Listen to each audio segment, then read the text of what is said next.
Unité. Unité, eza bosanga. Bon, mon corps. Yes. Yana desh. Wana yo unité ko symboliser yango na nini tu bien ezolakisa yo nini. Ndenge kaka mama biso mami alobi unité eza bosangani eza bomoko eza mpe na basignification ebele. Yes, yes, il y a des unités. Bon, nakobakisa na ndenge na oyo esi elobami wi unité eza bosangani na ndenge tolobi awa nakobakisa eza boyokani eza harmonie eza mpe bolingo. Yes. En tout cas, bolingo mpe esangisaka yango nde esangisaka esala mpe unité. Donc eza nyonso wana boyokani parce que so boyokani te moya bosangana eza te. Donc boyokani harmonie nyonso wana ezosala unité bomoko surtout ndenge mama ami alobaki. Unité ça bomoko, ça veut dire que les gens sont ensemble. Bazali ensemble, unis. Et puis tant que vous êtes unis, bon, il faut que vous allez unis pour un objectif, j'imagine. Unité, ils ont fait sa force. Tant que vous êtes unis avec un objectif commun. Dès que ça, là, que bon, mon qu'on a vu, nous, et ça la casse. Qu'est-ce que vous en pensez? Si, unité, il faut toujours être un objectif. Mais et puis, quand ça a un objectif à malamu, et puis, quand ça a un objectif à ma vie. Donc, bon, unité, option, toujours le bénin, il y a unité à bas ensemble, et puis, ça a toujours un objectif à bien. Yes. Ce qui est unité, maman vient pour préciser something qui est très très important. Unité, il faut un objectif oyo ezaya malamu parce que unité ezali force, mais que cause la force négative, tout comme cause la force positive, et ça dépendre na objectif pour lequel bino batu vous allez unir. Ce qui total même na Bible, nzamba soko lobela mingi unité depuis même commencement jardin de au moment là que nzamba abanda qui déjà avec une crayon et ça que c'est un ensemble toujours pour créer vous pouvez dire je crée l'homme mais ni crayon l'homme c'est très fort et tant amoni Adam Azaïe Moko Aïe Ève c'est toujours dans l'objectif on a toujours ensemble unis avec quelqu'un d'autre ce qui fait que ezali vraiment important non seulement qu'on la unité mais qu'on a aussi objectif pour lequel batu bazali unis. Nzambe na biso aza tolobaka Dieu le Père, le Fils et le Saint-Esprit. Mais bango nyonso wana baza moko. Donc ndenge mama Steph alobi crayon wana ezalaki ye moko te na ye ezalaki mwana na ye ezalaki Saint-Esprit. Yango basali bonzambe yango nde bakreaki. Donc bon moko wana eza oyo vraiment nzambe azodelela mpona biso bana na ye. So tomoni même Jésus na suka ntango abandaki korendre compte ya mosala na ye nyonso asalaki na se ya mokili ntango alingaki akende ayebisaki papa bazala ini asengaki na prière ne ya suka asengaki vraiment nzambe asangisa biso ndenge biso toza kati na ye ndenge aza kati ya papa. Donc eza vraiment important tant que bana na nzambe objectif ya nzambe eza toza na même pensée même kani toza na même esprit bible so biso toza na même baptême même esprit même dans l'esprit eza kaka moko. Donc unité wana bosangani wana boyokani wana eza vraiment super important mpona biso bana nzambe parce que soki toza na yango te yango tokotambola nzela moko te tokoza diviser séparer parce que oyo aza na makanisi na ye oyo aza na makanisi na ye yango esalaka ke batouble ezala division ezala kati na biso. Donc unité eza vraiment important mpona biso bana na nzambe. Avant tolobela eloko nini eko brise unité eloko moko eleki na motu nanga ntango ya science des azoloba Bible ezoloba même na kolakisa kaka unité bazoloba là où 2 ou 3 sont réunis à mon nom, je suis au milieu d'eux. Et c'est très puissant. Imagine quand vous avez balé, objectif pour Dieu, azali wana. Imagine qu'ils ont azala wana. Donc ça veut dire que tout le temps, ils ont dans l'église, tout le temps, tout le temps, ensemble everywhere. Je pense que ensemble, vous êtes unis, l'objectif il y a bien pour Dieu. donc akozala wana na bino eza tellement profond eza profond makasi eza en tellement tout cas natiaki yango eza parmi baverset oyo tokoya kopartage avant akoma kuna alobi soki mibale na se na boyokani eke bosengi nyonso epai ya papa na nga akokokisa yango donc il faut bosangani boza ini boyokani e priere na bino to bosengi na bino epai ya nzambe akopesa bino après alobi soki 2 3 basangani na nkombo na nga aza wana donc eza vraiment important bosangani vraiment yango ezosala corps ya Christ donc kosangana wana nzambe abengi biso nyonso tokoma mutu moko kati na donc eza vraiment makasi makasi komona biso nzambe mais wana ezali exemple ya unité na objectif eza positif mais sikoyo eza na baunité oyo objectif eza négatif na bible mpe tozomona yango là où les gens sont unis mais avec un objectif oyo ezali négatif tokomona par exemple histoire ya Ananias na Safira nzambe akosunga biso tokosunga makambo eleki na lecouple plus tard mais Ananias na Safira basanganaki mais malheureusement basanganaki autour ya centrique oyo ezalaki bien te moko akosi moninga amoni mobali na ngai tozala na uni na ye na soutenir ye na eloko wana ezalaki nango bien moi je trouve ezalaki une bonne idée pour la femme mobali na ngai na limite na remesi eloko oyo ngai mpona kota yango mais tokomona mission ata na bakokoloba ezalaki normal j'ai pas exposé mon mari mais malheureusement tellement que l'objectif il y a eloko wana ezalaki bien te unité na bango wana ekoma faiblesse donc eloko wana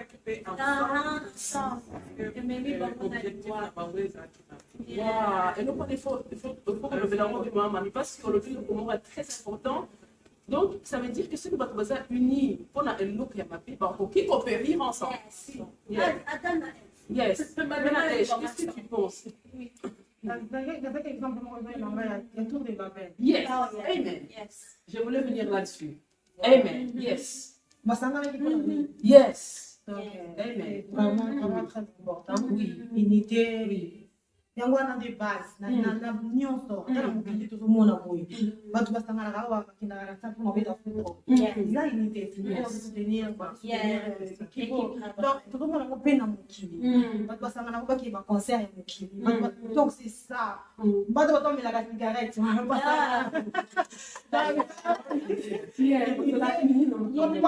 fa biso bana nzambe tozokoka kozala bongo te unité ya oyo eza ya malamu mpona yeba biso na gloire. Yes. Wow, c'est très fort. Yes. Tokoli kosangana et souvent tokanisaka kosangana nde yango kaka nde unité te bon nde tovandi boye moto akomona biso abi ate basangani basali lisangana bango ya 4 mamans mais est-ce que toza vraiment ya kosangana parce que soki toza na pensée moko te tozo ndimela eloko moko te kosangana na misu physique boye eoza na impact te donc ndenge moko soki tosangani nzambe arépondaka kaba o bandimi bible elobi bakoagree donc bondimi bino nyonso boza na bolingo boza na même pensée donc nyonso nde bokosenga nde kopesa na bino mais soki tosangani boye onga naza na nga na baobjectif na nga moko mama Steph ndenge moko mama Nadège ndenge moko mama Mami ndenge moko tosangana biso mais eza unité. Exactement. Eza unité. Donc eza quand la présence de tous les ensemble mais biso bato toza unité. Vraiment ça c'est très important. Il y a un des locaux il y a des débats qui sur le Tour de Babel et ça je voulais vraiment pour le mélanger. Bazo loba na Tour de Babel dans Genèse je crois 11 si je me trompe. Oh bazo la kisa que bato wana balobi na bango moko parce qu'à l'époque le but c'est na langue moko donc les mots étaient le même ba na bango moko pour tout ça va et disperser biso te ozomona il faut to sangana to sala tout oyo ekongia na sommet ti na ciel comme ça tout ça ozomona objectif objectif na bango ezalaki je crois que c'est na Genèse 11 chapitre 11 verset 1 à 9 objectif na bango ezalaki kodéfier nzambe komata peut-être komati wana.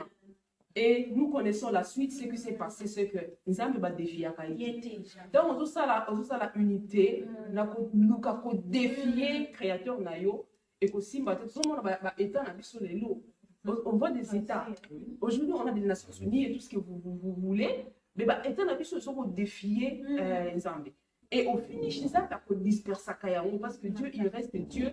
Si vous êtes unis, pour la recette les lots comme abbé, et aussi et le diable, c'est lui qui a commencé ça aussi. Qui pour Satan, Lucifer. On a déjà pour essayer de diviser, pour s'unir pour défier Nzambe. Waouh, c'est très profond. Alors, et là, que dans un groupe ou dans une famille, unité est à la briser. C'est l'autre bino. La expérience au moment. Unité cause à la briser, ce qui doit changer, à l'au moins la mécanisme autre et dans votre messa, avant de vous cancer sans coyer le service parce que ce qui a été ici c'est pour petit n'était pour n'importe wana pour besoin mais ce qui a zo bomba dans la mécanisme sous unité pour ma bé et de ma carte les recobima unité aux ressources. Yes. Tu peux comment ça l'appelle la déception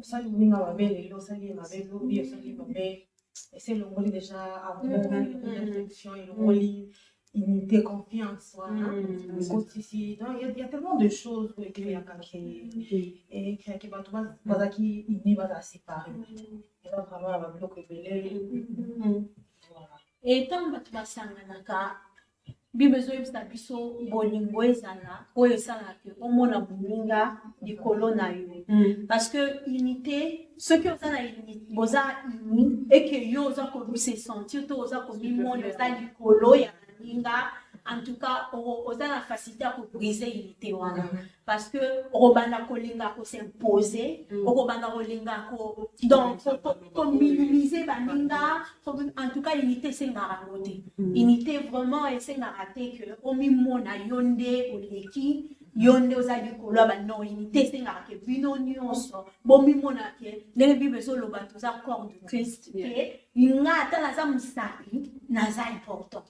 master pataza misu aza pe important mama misu aza litoi mana ndetu aza munoko donc biso nyonso toza vraiment important so ngana tie que anga mosapi bon tonga loboko soki vraiment ya te sera aza na tela olia nga so na tie bongo donc ye misu so kaza misu na mona ndenge pona ke otaka fufu na omona ndenge po loboko ekindi il faut misu emona pesi loboko ezokende donc master peso alobi ya bonito ito anoposa te na nzoto vraiment yo mato anoposa te boyoka ndenge donc so tobimoni ke toza biso nyonso important force na biso eza kosangisa oyo toza na yango po tosala eloko malamu voilà vraiment unité eza mpasi po ezala brisé et ozala mpasi po ezala brisé. Oui, je pense que wana makambo lobi eza très important le fait ya se sentir lokola baninga le fait ya kozwa place ya likolo koleka baninga te je pense que c'est ça que unité etikala en place. Le fait ya se comprendre mutuellement koyeba ba défaut ya mosusu on accepter yango on accepter moninga tel qu'il est parce que unité ko ça la briser aussi par rapport à ça parce que yo oza il y a déjà le baki yo ozo ko se sentir peut-être il y a déjà le baki il y a déception to ozo ngelamo mais one est important mais par contre eza na muntu au sentir que ça perfect et on dit oza parfait ou bien oza parfait ozo mona moninga avec le regard oyo lingi asa. Donc, même dans des foyers comme ma père, l'image la personne que tu veux comme mari ou comme femme. Maintenant, cette personne a pour renvoyer et l'autre est opposé. Et l'autre, on a vu pour briser, parce que pour briser, c'est qu'il n'est pas, il a pour résister. Et puis, ce qui va se passer, et pour briser, et l'autre, on a même dans un groupe. Tout le monde a un gros attend à avoir mis ça dans l'entreprise. Ce que nous avons pour se rendre compte que chaque staff a une façon de faire. Ce qu'on dit cohésion wana équipe, esprit wana équipe et éthique là. En tant que manager, il faut oyeba mutu na mutu à réagir à kandeni. Au coup la mokate aussi au reprocher mutu. Liboso ya battu sur la réunion par exemple. Donc unité que ça aussi briser quand on se couper ça va reproche mal de placer dans mutu devant tout le monde. Et on a la Bible parle de l'amour aux autres, couvrir ma petite dont je rapporte. Il y a des salobas qui par rapport à l'amour, regarde la unité. Ils ont couvrir. Donc, il y a un groupe, peu importe le groupe. Et ça, peu importe l'association, peu importe la communauté, peu importe. Ceux qui basent à la unie, ils font à un certain point pour accepter que nous sommes différents. Yes. Que tout va être différent. Kengai n'a caractère n'a pas forcément d'acheter. Et par contre, ensemble, on se supporter mutuellement, ou alors on s'allie sana, avec amour pour notre que des émotions. On a un peu qui par rapport à cause à la déçu. Oui, il était cause à la briser, ça on a déçu. Moi, je vais prendre l'exemple vraiment où ils ont indiscrétion, par exemple, au ABC Moutouni Kamunayo, vraiment estimé que ça lit, et ça secret, ça something you know, for you, confidence. Yeah. Au lieu qu'il lobby, à lobby à vous. Vous me souvenez bien. Si vous avez été ensemble, qu'est-ce qui va se passer? Vous allez dessus. Et unité wana et cause à la briser. Au lieu ça semblant, il y a un petit à la carnaille, mais en tout cas, vous allez sous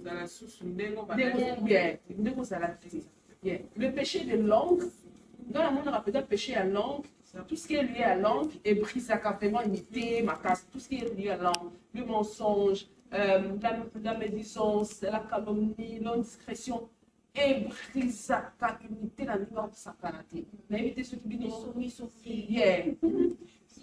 lelo nga nakanisi ntango banda koloba namoni komikitisa lelo vraimen eyelinga na motema eza komikitisa parce que ndenge mama Stéphanie alobi toza différent wana vraiment tokoki eza lelo remote toza vraiment tozalaka différent baréaction na biso kozala différent modèle omonela makambo na biso kozala différent elobeli na biso kozala différent okolobeli eloko moko esepelisi nga te mais eloko oyo esalaka ke moto akoki kosala mabe ntango baza ini mais unité eza brise te eza ntango bato baza na unité baza na komikitisa aza na facilité ya kosenga moninga na ye pardon surtout wana nde ezalaka mpasi donc bolingo nakozala yango epa nakozala yango epa na yo ata osalinga mabe to soki nga nasali yo mabe te nga nalingaka yo na olingaka tobongisa donc naoya kosenga yo pardon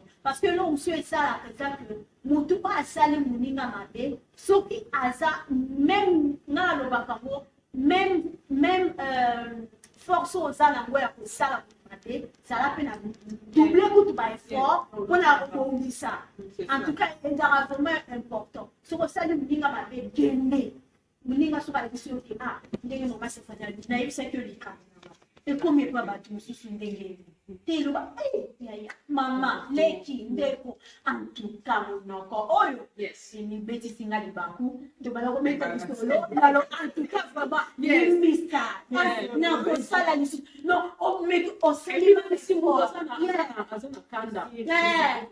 ekokita non yo mikitisa kaka ke yeba ke soki mpe ozalaki na place na ye olingeka osepela te nga osilika donc yo sikosala ndenge nini oyo yoli okoka soki basalaki yo ndenge nini eloko nini oyo elingaki ede mpo olimbisa donc salaka yango kenda kaka lelo otindi misada pardon lobi otindi kolemba te obongisa kolemba te po unité wana vraiment etikala ezalaka possible ezalaka possible mabe ya yango kaka toboyi te mais ezalaka possible mpona biso ya kobongisa yango toujours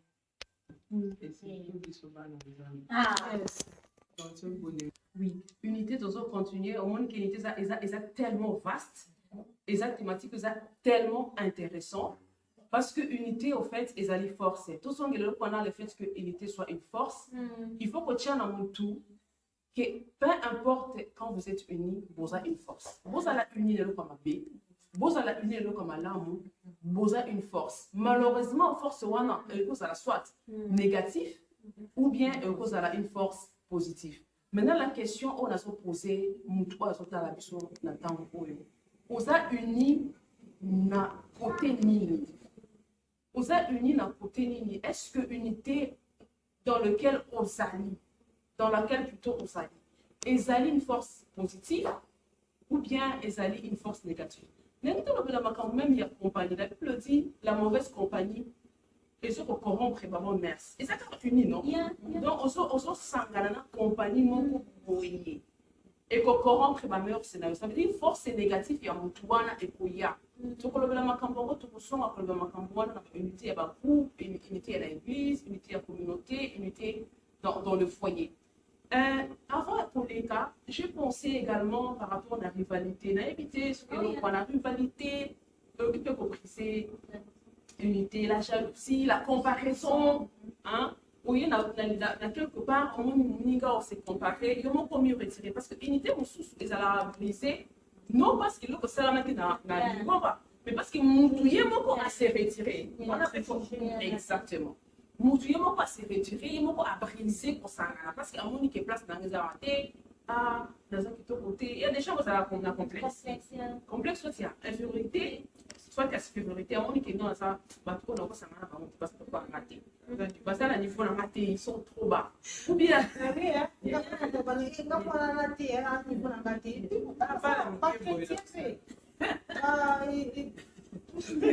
bizarre, je me demande. Donc, dans la communauté africaine,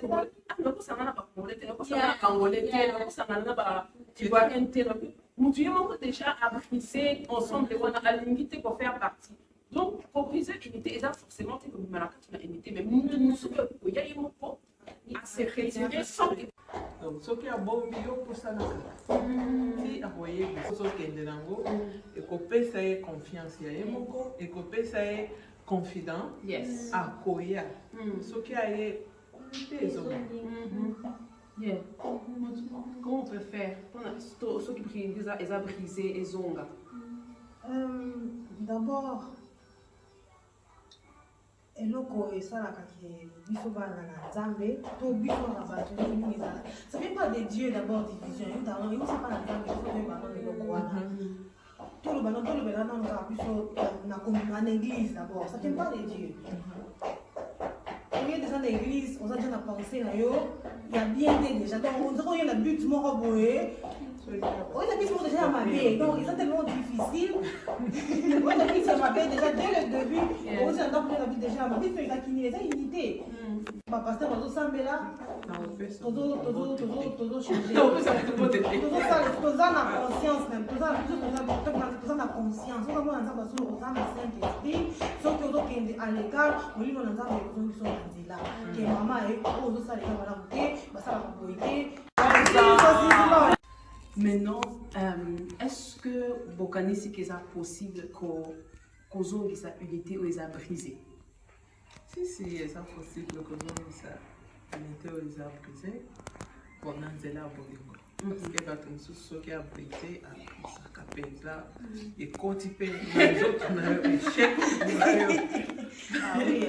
Mais pour la bolingo, ok, le Kamutouana, na mabena le pauvre qui n'est objectif na bino ya malamu to botika ete boke zo mutu wana bozongisa na nzela bolingo bopese ba conseil bopese ba reproche mais ezala aussi na respect donc à se sentir que asa toujours aimé malgré comportement naie donc comprendre pe que asa mutu akobeta pe bibaku pour la faire bolingo wana et qu'on peut zonger sous unité et qu'on peut corriger mutu wana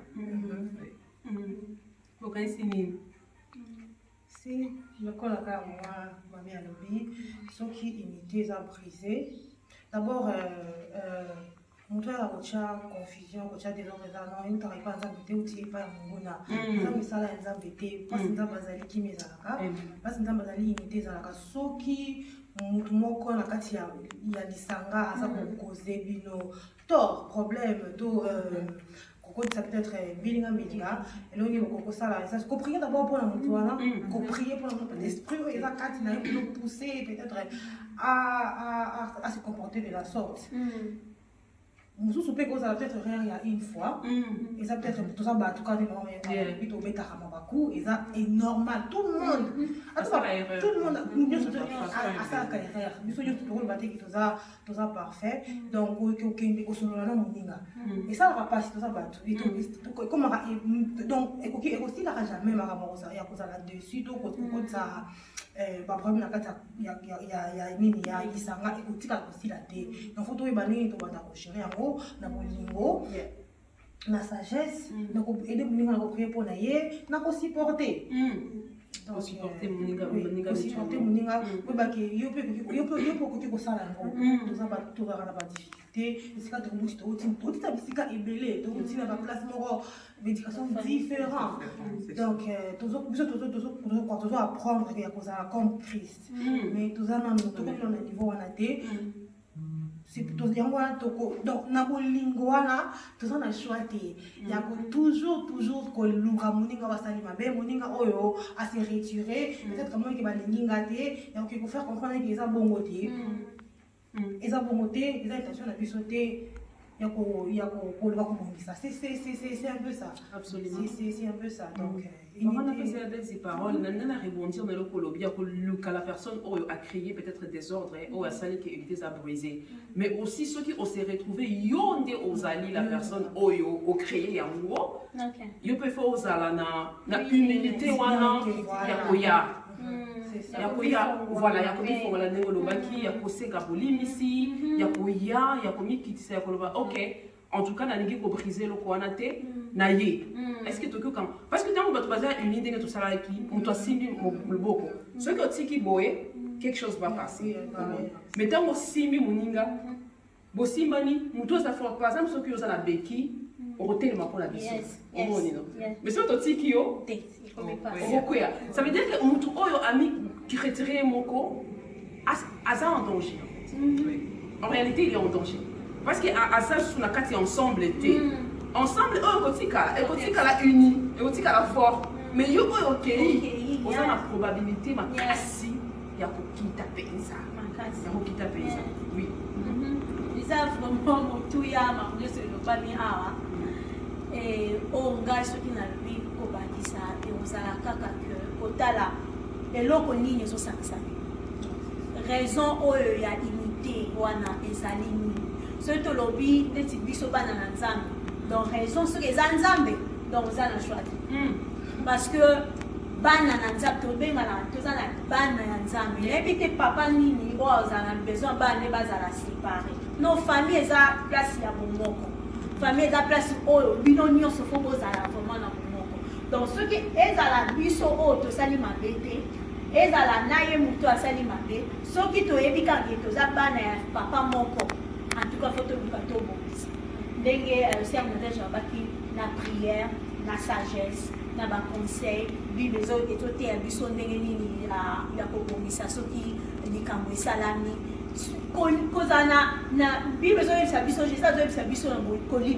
Donc, c'est ça.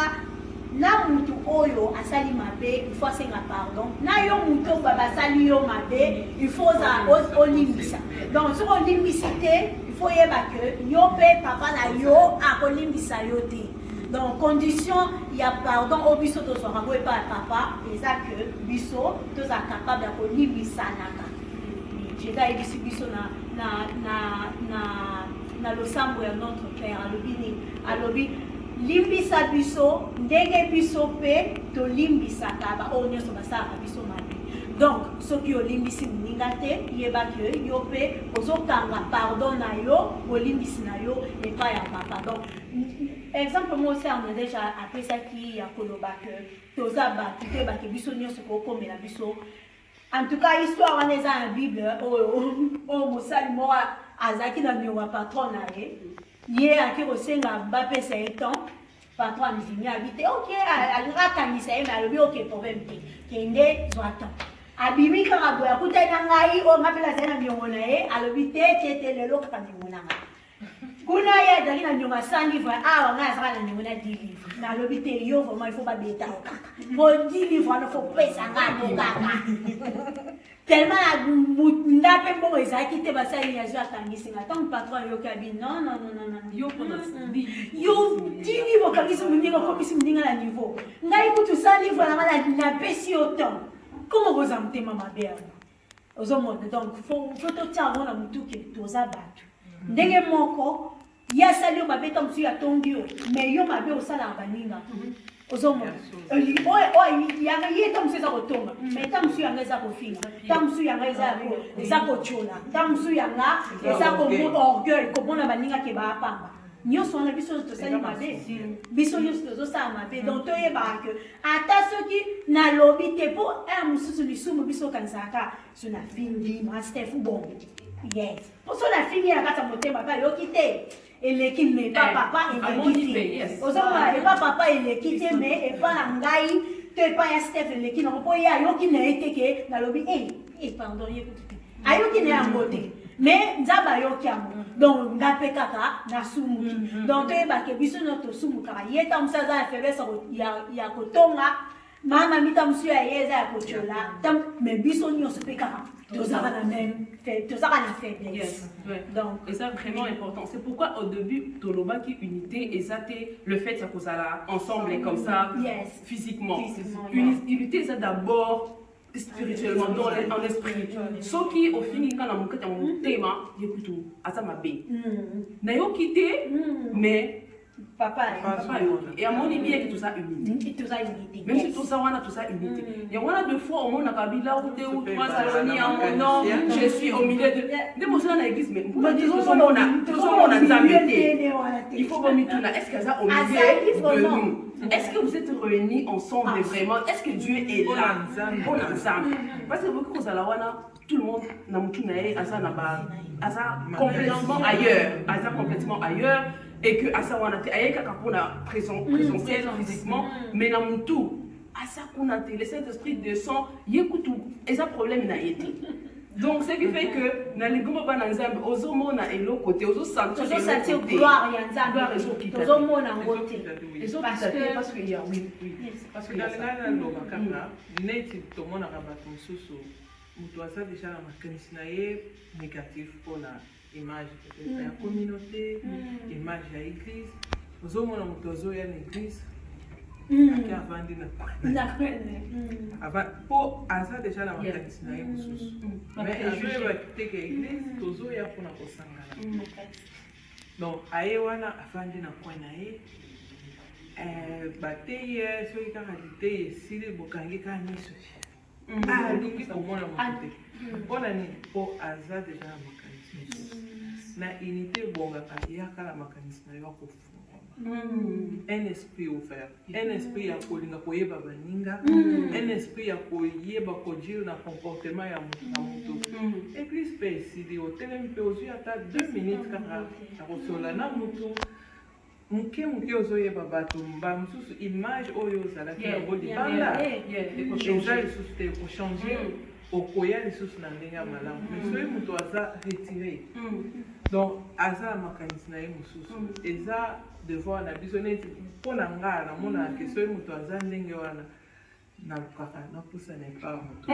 ata na telefone ata avandi boye nalongwe place na ngai oza bien parce que nazomona déjà que c'est sûr que aza mindset na ye eza déjà que non oyo eza sika bien te mais aye na église ozoyeba te aye koluka nini donc kopusana kolakisa bolingo kolakisa image mosusu mpe ya place wana peut-être ayokaki mabe amona mpe bino bato boza kuna na kati ke boza oyo azokanisa te ekobenda motu akota sikoyo na union na biso tout à fait et ça important et tomoni maintenant à la lumière na nyonso tu oyo tolobi na minute oyo que eza possible en fait kozongisa unité parce que nzambe na biso aza le restaurateur arrestauraka tout c'est ça le Seigneur restaure tout arrestauraka esprit arrestauraka corps donc tout ce qui est brisé a sa capacité à kozongisa ngo et puis son objectif peut posa naie ezali unité. Ce qui fait que ndenge za posa naie pe ezali objectif naie akosala ki ezonga.